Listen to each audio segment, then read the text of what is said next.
Praise the lord. ఈరోజు వాక్యాంశము కీర్తనల గ్రంథం 84వ అధ్యాయం 10వ వచనం. నీ ఆవరణములలో ఒక్క దినము గడుపుట 1000 దినముల కంటే శ్రేష్టము. ఆమెన్. హల్లెలూయా. ప్రభు ఈ వాక్య భాగం నుండి ఈరోజు మనతో ఏం మాట్లాడుతున్నారో చూద్దాం. కీర్తనాకారుడు నీ ఆవరణంలో ఒక దినము గడుపుట 1000 దినముల కంటే శ్రేష్టమని ఆయన ఆవరణంలో గడిపే గొప్పతనాన్ని గురించి వివరిస్తున్నాడు.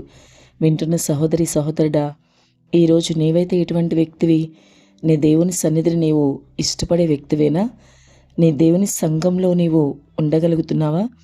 ఆయన సన్నిధిలో నీవు గడిపిన ఒక్క దినమైనా ఎంతో శ్రేష్టమని నీకు అర్థమవుతుందా?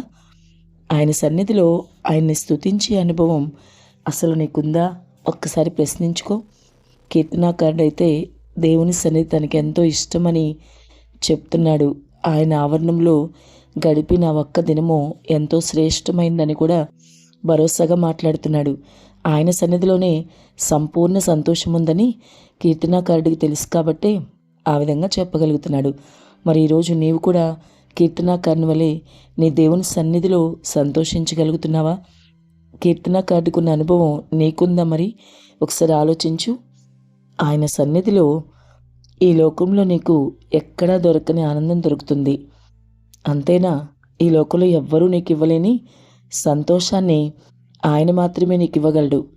సంపూర్ణ సంతోషం ఖచ్చితంగా దొరుకుతుందని 100% చెప్పగలుగుతాము. నీవు కోల్పోయినవన్నీ కూడా ఆయన సన్నిధిలోనే నీకు దొరుకుతాయి. ఇంకెందుకు ఆలస్యం? వెంటనే ఆయన సన్నిధికి బయలుదేరు. ఎప్పుడు ఆయన సన్నిధిని నిర్లక్ష్యం చేయకు. ప్రతి ఆదివారం కూడా దేవుని సన్నిధిలో ఉండాలి.